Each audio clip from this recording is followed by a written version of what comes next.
Today we are building pivalonitrile using the Snatoms molecule kits. First, let's analyze pivalonitrile.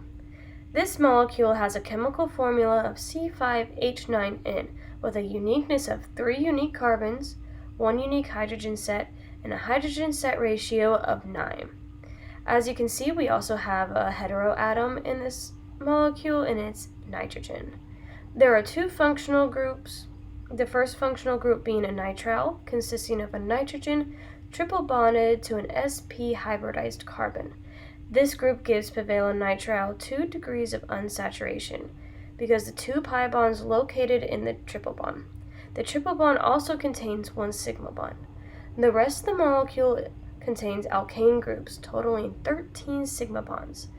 The 4 carbons in the alkane groups are all sp3 hybridized carbons.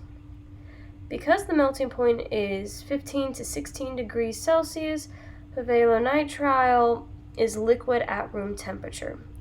The boiling point is between 105 degrees Celsius and 106 degrees Celsius. The Snatoms kits come with a guide showing what color represents what atom. To build pivalonitrile, we need hydrogen, white, carbon, black, and nitrogen, blue. Notice how the number of flat sides corresponds with the number of bonds the atom can make. Nitrogen can make 3 bonds, carbon can make 4 bonds, and hydrogen can make 1 bond. Remember that the chemical formula for pivalonitrile is C5H9N, so we need 5 carbon atoms, 9 hydrogen atoms, 1 nitrogen atom, and 3 of these gray pieces. These represent the triple bond between nitrogen and the sp hybridized carbon. Okay, so we have all of our pieces laid out in front. We have our carbon, our hydrogen, our bonds, and our nitrogen. So let's go ahead and start building our molecule.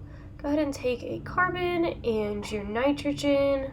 This is going to be a part of our nitrile group. We need the 3 gray pieces for the triple bond. Let's go ahead and start sticking those on the carbon. And go ahead and put the nitrogen on. So here's our nitrile group. Now notice I'm going to start trying to twist these apart, and they don't twist. They don't have free rotation in that group because of that triple bond.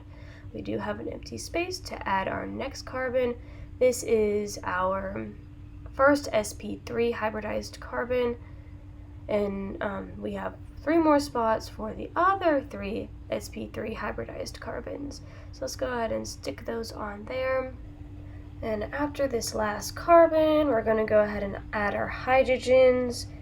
One of the other names for this molecule is trimethylacetylnitrile. You can see this as we add 3 tri-CH3-methyl groups to finish up our molecule. And of course our nitrile comes from the nitrile group that we build at the other end of the molecule. And here is our completed pivalonitrile molecule. So we have the nitrile group on the end with the triple bond, that sp hybridized carbon, the sp3 hybridized carbon in the middle, and then the 3 outside sp3 hybridized carbons. All the sp3 hybridized carbons have free rotation for all of their bonds because they all have sigma bonds. And again, that triple bond between the nitrogen and the sp hybridized carbon does not have free rotation. Thank you for watching my video on how to build pivalonitrile with the Snatoms molecule kits.